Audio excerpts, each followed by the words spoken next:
5वां प्रश्न देखो, एक तिनका कविता में घमंडी को उसकी समझ ने चेतावनी दी। समझ मतलब अक्ल ने, उसकी बुद्धि ने, उसकी समझ में आ गई, उसकी ध्यान में आ गई, उसकी अक्ल में आ गई बात है। क्या ध्यान में आई कि ऐंठता तू किस लिए इतना रहा, एक तिनका है बहुत तेरे लिए।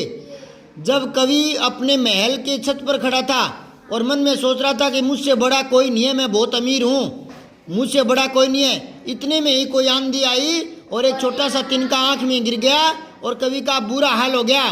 तब कवि के समझ में आ गई कि जिस तिनके को तू मामूली समझ रहा था वो तेरे लिए बहुत है, तेरे लिए बहुत है। अब उसकी अक्ल समझ में आ गई क्या कि घमंड नहीं करना, किसी चीज को छोटी समझकर तिरस्कार नहीं करना। अब वो कह रहा है इसी प्रकार की चेतावनी कबीर ने भी दी है। ये एक तिनका किसकी कविता थी? अयोध्या सिंह हरियोध उपाध्याय, अयोध्या सिंह उपाध्याय हरियोध की। किसकी कविता थी? हरियोध की। और ऐसे ही भाव कबीर ने भी दिखाए हैं। कैसे? तिनका कबहू ने नींद ये पाँव तले हो जाए, कबहू उड़ी आंखिन परे पीर गनेरी होए।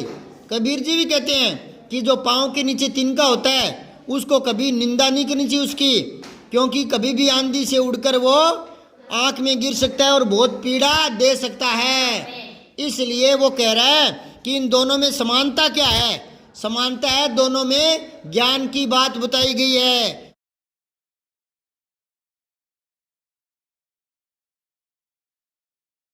और अंतर क्या है इन दोनों में?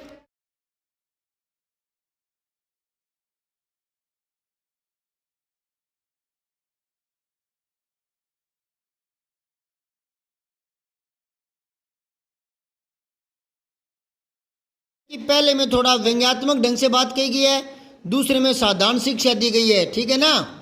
ये कहना है एक तिनका है बहुत तेरे लिए, थोड़ा व्यंग्यात्मक ढंग से है, और दोनों में समानता इतनी सी है कि इनमें ज्ञानप्रद बातें बताई गई है और ये शिक्षा दी गई है कि किसी को तुच्छ समझकर, छोटा समझकर उसकी निंदा नहीं करनी चाहिए। हाँ, सभी को सम्मान दृष्टि से देखना चाहिए।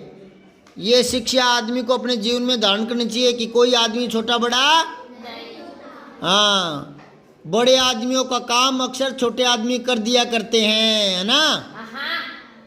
सब्सक्राइब करके बेल आइकन जरूर दबाएं।